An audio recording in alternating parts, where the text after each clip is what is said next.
de novo, o comércio internacional começa a ser muito atraente, a crescer muito e crescer mais do que a média das economias nacionais. Nesse ambiente, e especialmente o Geisel, toma a decisão de que nós vamos investir pesadamente para manter o isolamento da economia brasileira, que vem dando certo, né? Então, o que eu vou fazer? Eu vou criar um monte de empresas estatais, eram 40, foram para 400, né? No governo de 440, então era uma por semana.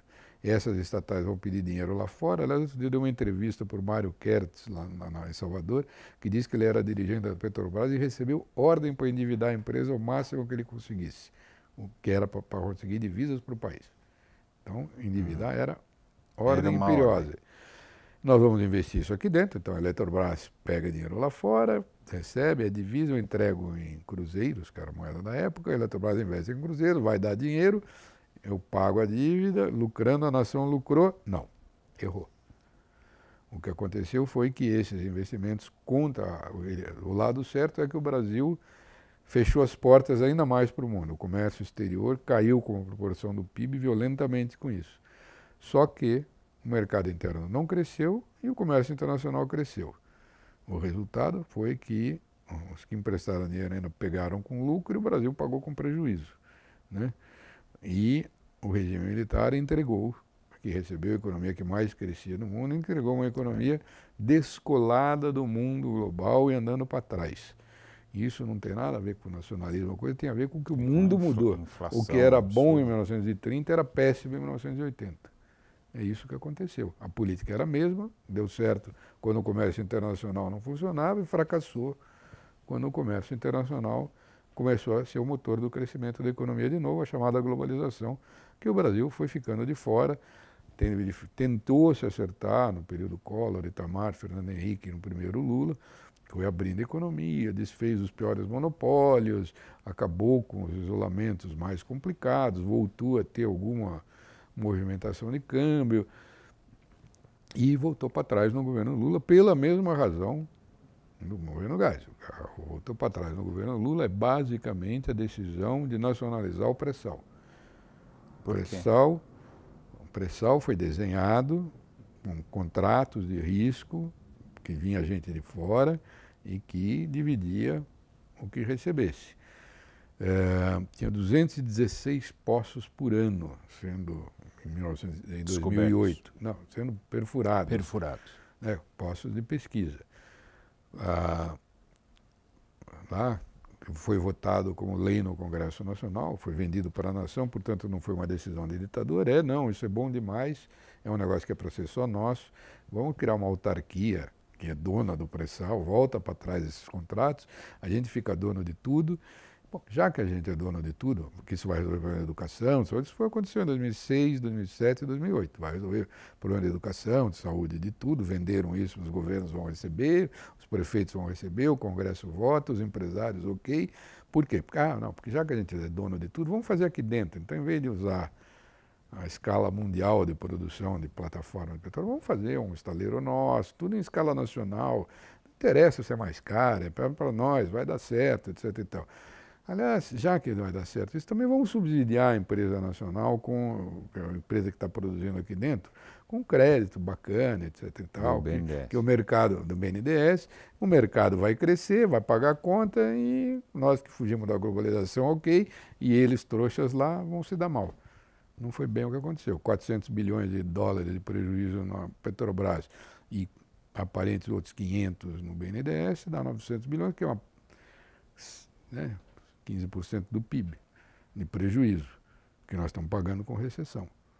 Então, se eu puder resumir o erro, o que era acerto nos anos 30 e 60 foi um erro daí para frente, e o resultado é que a economia brasileira cresce hoje muito menos do que a média mundial. Então, já crescia, né? Não é hoje. Mesmo a gente já crescia, teve até no período Lula uma coisa a mais e depois agora voltou, porque antes o período Fernando Henrique foi 2%, mas estamos falando de 50, estou falando de 50 anos. O que você está fazendo no longo prazo o regime militar pegou a economia que mais crescia no mundo desde o fim do regime militar para cá, o Brasil cresce menos que a média nacional. Estou falando de 50 anos. Tá, não Tem exatamente. Flutuações, essas flutuações nessa desaparecem quando você começa a fazer coisa de 50 anos. Mas, na verdade, eu estava falando da questão estratégica. Quer dizer, o Brasil teve 2 ondas de aposta contra a globalização. A aposta é, vamos pegar dinheiro, basicamente, do governo, e aplicar para manter o mercado fechado, achando que isso vai dar lucro. Isso deu prejuízo. Então, a nação paga a conta dos erros do governo. Então, isso não tem nada a ver com liberalismo ou coisa, mas claramente a estatização brasileira e a manutenção no tamanho de Estado e funções de Estado que eram compatíveis com os anos 60 no Brasil, 50 anos depois, não tem nenhuma serventia para a nação. Um dos modelos disso, às vezes, são os países nórdicos, não é isso? Que também as empresas de petróleo são estatais, não é isso? E que, são, né? Não, elas são tem uma empresa. A são Noruega, estatais. A Noruega, qualquer empresa perfura lá. O que tem é um agente regulador que recebe e que tem uma parte importante. Tá? E... Ou a China, que cresceu que nem louca, onde o Estado é dono de praticamente todas as empresas. Você tem que ser sócio do Estado, vamos dizer assim. Mas peraí, então vamos lá. Não é isso? Não existe caso mais contrastante do que Brasil e China. Em 1972, Mao Tse-tung decidiu se encontrar com Richard Nixon e dizer, olha, nós vamos para a globalização. A China era a economia mais autárquica do mundo, 100% da produção era estatal, né? E era milenarmente autárquica, e a ideia é, vamos criar um setor privado para ir para o mundo competir no mundo. O Brasil estava fazendo, no mesmo período, um pouco depois com o Geisel, a decisão inversa. Uhum. No momento que essas 2 decisões foram tomadas, em 1972, o PIB do Brasil era maior que o PIB da China, em termos absolutos. Não é per capita, é absoluto. Então, olha o que 40 anos aí estou falando de período histórico, o que é a China hoje. A China conseguiu criar, é o contrário, a China conseguiu que mais de metade do PIB fosse setor privado, que não existia 50 anos atrás. Então, a China crescentemente, em situação difícil, porque ela não tinha os instrumentos nem as instituições adequadas, foi criando um setor privado que hoje é mais da metade da economia e que está comprando coisa aqui no Brasil e agindo como empresa no mundo inteiro. Mas globalização. Que é sócio do governo lá, não é isso? Não, veja bem. O modelo lá não é um capitalismo de Estado? Veja o ponto, é o seguinte, você partiu de 100% da economia sendo o setor público e 0% setor privado. Em 50 anos, 47 anos, você chegou a meio. Então, o que está acontecendo lá? De novo, o setor privado é crescente na China. Não vou discutir. É claro que as condições institucionais são piores que a do Brasil. A China não conheceu eleição, a China tem um monte de coisa. Não, esse é outro assunto. Eu estou falando sobre de negócio mesmo, eu concordo. Mas então o que está acontecendo é isso. Negócio, se você não for sócio do governo, você não faz nada lá. Sim, mas não é isso? Porque era 100%, então começou de 100%. Mas a direção não é essa. A direção é vamos globalizar. O Brasil é o contrário. O Brasil estatal existe para impedir que a nacional saia. Né? Quer dizer, é o seguinte, o que faz a globalização? Por que a riqueza do mundo, como é que ela funciona na globalização? O Estado nacional é nacional.